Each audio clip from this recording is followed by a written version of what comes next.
आज हम पढ़ेंगे कविता छोटा मेरा खेत। इस कविता के कवि हैं उमाशंकर जोशी जी।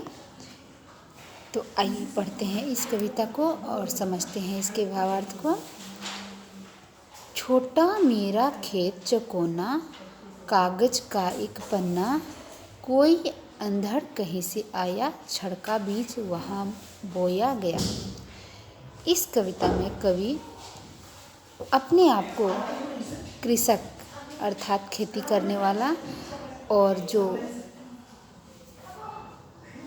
कॉपी है उत्तर पुस्तिका है उसको खेत बता रहा है।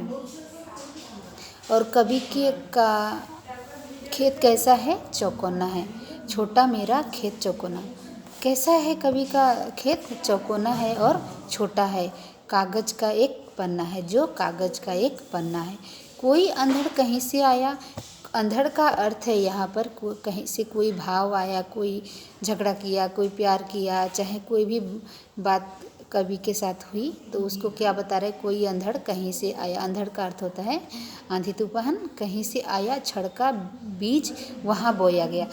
और जो आंधी तूफान है उसी तरीके के विचार कवि के मन में आया और वह जो विचार आया वह बीज के जैसा है। कैसा है? बीज के जैसा। छड़का बीज वहाँ बोया गया और वह बीज के जैसा कवि के दिल में बोया गया। अर्थात कवि की जो उत्तर पुस्तिका है, कॉपी है, उसमें वह बीज के जैसा बोया उस भाव को, अर्थात उस भाव को अपने कॉपी में लिखा। कल्पना के रसायनों को पी। कल्पना मतलब इमेजिनेशन, रसायन मतलब केमिकल, कॉपी बीज गल गया निशेष। और जो बीज है, जो भाव है, जो कवि के अंदर आया है वह कॉपी के ऊपर गल कर और उसमें से नया कुछ निकलने लगा। शब्द के अंकुर फूटे। शब्द जानते हो ना?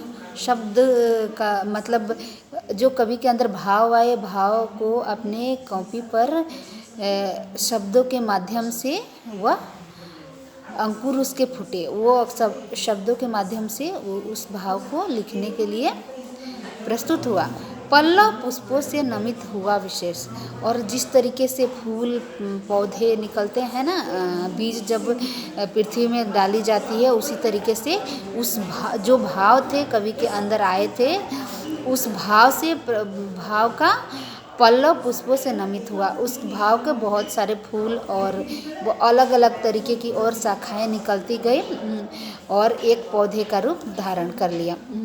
झूमने लगे फल। और उस पौधे में क्या हुआ? फल झूमने लगे। रस अलौकिक, और रस भी आ गए उस फल में। अमृत धाराएं फूटती। बहुत सारे अमृत की धाराएं कवि कवि का जो पेज है, किताब का जो चौकोना पेज है, उसमें बहुत सारी अमृत की धाराएं जैसे अलौकिक रस फूटने लगी।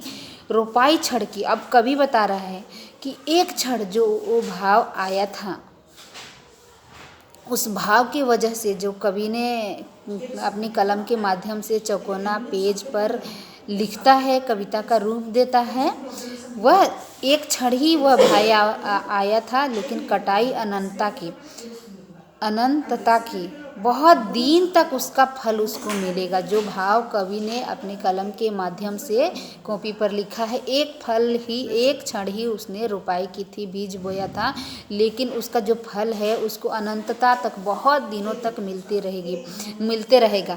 लूटते रहने से जरा भी कम नहीं कम होती। अब कवि बताता है कि यह एक ऐसा फल है, कविता रूपी जो उसने अपने शब्दों के माध्यम से लिखा है, वह कभी भी कम नहीं होती। जितना भी लूटो वो कम होने वाली नहीं है। रस का अक्षय पात्र सदा का। यह ऐसा पात्र है, ऐसा मतलब पात्र का मतलब होता है बर्तन। ऐसा बर्तन है जिसमें कभी भी इस रस खत्म नहीं होगा। यह कविता रूपी जो अक्षय पात्र है वह कभी भी खत्म नहीं होगा। छोटा मेरा खेत चौकोना। फिर कवि क्या कहता है कि जो ये कागज का टुकड़ा है, यह छोटा सा मेरा खेत है और यह किस आकार का है? चौकोना है। कविता यहीं पे ख़त्म होती है। मुझे पूरी उम्मीद है कि यह कविता आप सभी को अच्छे से समझ में आ गई होगी। अगर नहीं आई होगी तो आप कमेंट बॉक्स में कमेंट करके ज़रूर बताइए। धन्यवाद।